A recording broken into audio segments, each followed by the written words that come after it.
ഇടതുപക്ഷ അല്ലല്ല സ്മൃതി അത്ര ചോദ്യം ചോദിച്ചാലും എനിക്ക് പ്രശ്നമല്ല. സ്മൃതിക്കാണ് പ്രശ്നം. സ്മൃതിക്ക് ഇടതുപക്ഷം എന്ന് കേട്ടാലുള്ള അസഹിഷ്ണുതയാണ് പ്രശ്നം. ആ അസഹിഷ്ണുത മാറ്റിവെക്കൂ. ജീവിതത്തിൽ എന്തെങ്കിലും ഒരു ദിവസം അവതാരികയായിട്ട് നിൽക്കൂ.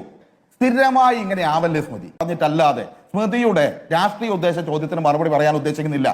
ഞാൻ പറയാൻ ഉദ്ദേശിച്ച 2-3 വാചകങ്ങൾ പറയാതെ ഒരു കാരണവശാലും ഞാൻ ഇല്ലെങ്കിൽ ഞാൻ ഈ ചർച്ചയിൽ നിന്ന് പോവാം. സ്മൃതിയുടെ വേർഷൻ അനുസരിച്ച് ഇപ്പൊ 3 ആളുകളും ഇടതുപക്ഷത്തിനെതിരായി നന്നായി ശബ്ദിക്കാൻ പറ്റുന്ന ആളുകളെ വേറെ നിർത്തിയിട്ടുണ്ടല്ലോ. ഇത് വെച്ച് സ്മൃതിയുടെ കിഞ്ചന വർത്താനായിട്ട് തുടരാം. അതല്ല എനിക്ക്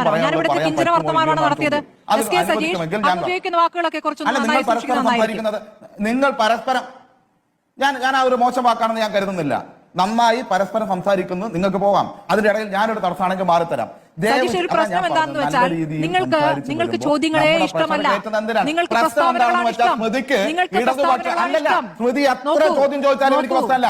സ്മൃതിക്കാണ് പ്രശ്നം. സ്മൃതിക്ക് ഇടതുപക്ഷം എന്ന് കേട്ടാലുള്ള അസഹിഷ്ണുതയാണ് പ്രശ്നം. ആ അസഹിഷ്ണുത മാറ്റിവെക്കൂ.